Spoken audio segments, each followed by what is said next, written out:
you guys? We're gonna talk about the top tips that I have for you when you're sanding epoxy resin. You're gonna wanna stick around for all of these because they are going to level up your products. It's gonna be do not dig into your piece. So when I say don't dig into your piece, I mean this right here. So a lot of people wanna come help me in my shop and I don't let them because the number one place that they wanna go is someplace that is easy, right? But sanding is actually going to be one of the most important things in your project. This is the last thing before you're finishing, and you have to do a good job at it. So say if you're doing an oil finish, you go to dig into your piece like this, you're screwed.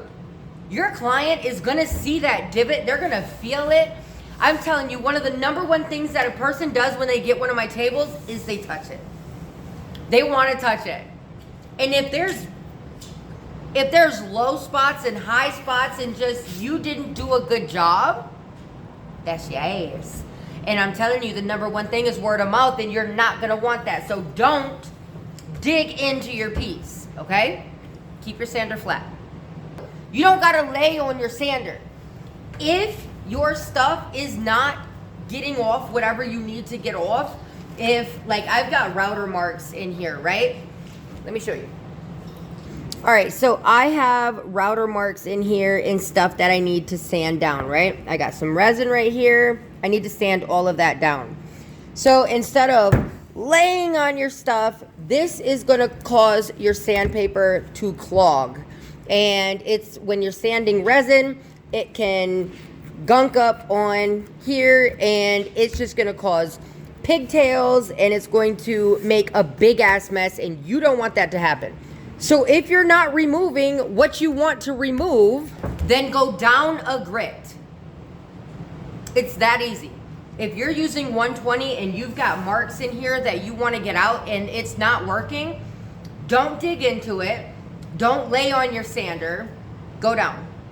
Go down to 80 grit. Go down to 100 grit. Go down 1 grit and then go back up. Okay? One thing that I just talked about was your sandpaper clogging up. So this is 2-in-1. You're gonna wanna keep your surface clean.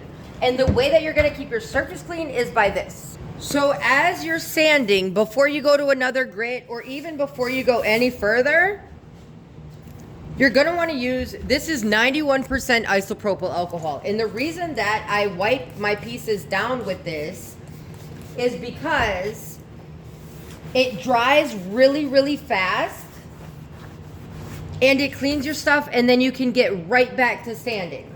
Watch.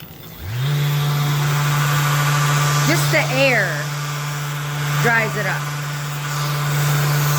You see that? All right, so 91% isopropyl alcohol. I buy it by the box load. I will link down below where I get it. I get it on Amazon, but I buy it from this one supplier because they're super cheap and I just get it on the auto subscribe and save or whatever. So yeah. All right, you're gonna want a good dust extraction system. You're gonna wanna keep the dust out of here, okay? I have, to go with this, I have the Festool CT26E. You don't need to get one of these. Where I started, where I started was right here. I started with this guy right here. This is really good shop vac. And also paired with that, I had a bucket and I believe an a dust deputy. I'm gonna have to look. I'll put the video right here. So I started with a Cyclone, a bucket, and my shop vac.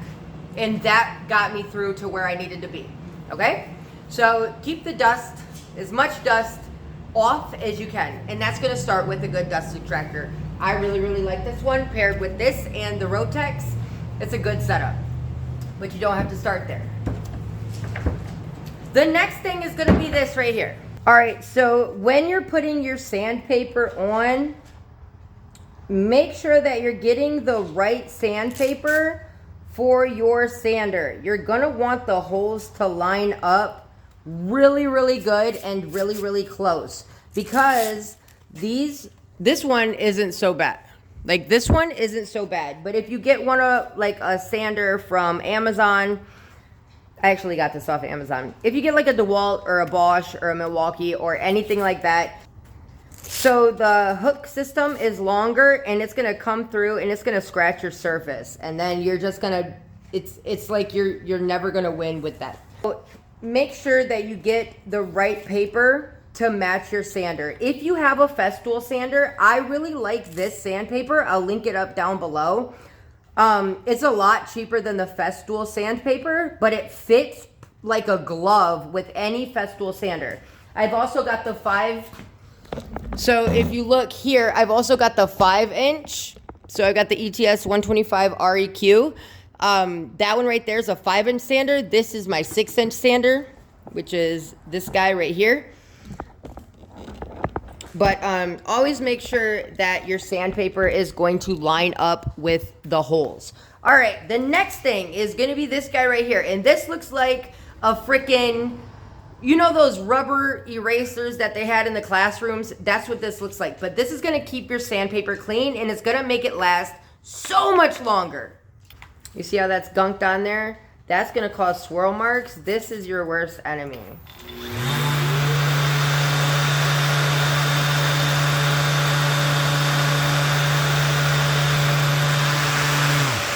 All right. I think this sandpaper's this one's ripped. But anyways, this right here, clean your sandpaper, and if it's ripped, keep it to the side. So another super important thing is gonna be, do not let your resin overheat. If your resin starts to overheat, that is not good. Like, you're gonna bend your piece. You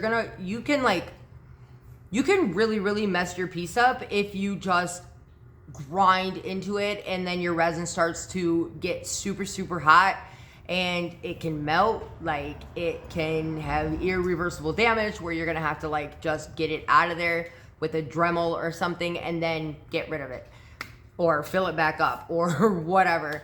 Don't let your piece overheat, okay? And that means, like, as I'm sanding, this is what I'll do a lot of the time. So I always feel my piece with my hand. So I'll be sanding a little bit, and then I'll go over it with my hand just to make sure nothing's getting too hot, okay? All right, so bonus tips. Do you gotta go with the grain? No, you don't have to go with the grain. If you're sanding with a random orbital sander, then it's literally random, and unless you're using like a sanding block or something like that, you don't have to go with the grain, because this is literally going all over the grain because it's random, right? Okay. And the main bonus tip is, how much should you be sanding? How do you know you're doing a good job? So the standard rule of thumb is 1 inch per second.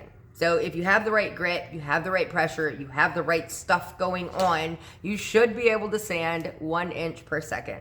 And you're just gonna keep moving across your piece. If you miss something, go back over it. But don't spend too much time in one spot. It's gonna overheat, it's gonna clog up your stuff. Wipe it down as you go.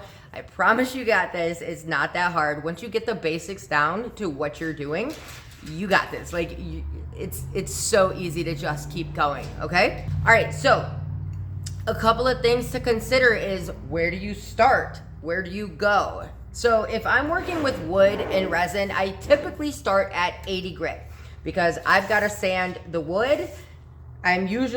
So if I demold this, then I'm gonna flatten it with a router, and then I gotta get the router marks out. So I'm starting at about 80 grit, and I'm gonna finish at 220 or 180, depending on what finish I'm gonna be doing. So if I'm doing Rubio monocoat, I'm gonna stop at 180, and I'm gonna put my oil finish on there. That's a hard oil finish. I'll link it down below. I really like that product.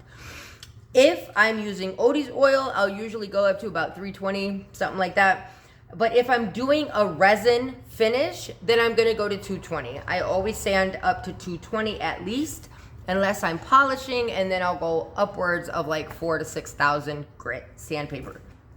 All right, if you like content like this and you're interested in getting started with woodworking or resin or anything like that, subscribe, smash that like button. If you have gotten any value out of any of this content at all, I am bringing you more content like this weekly, I want to do it daily, but you know, I got kids and a business to run, so I do what I can as I can.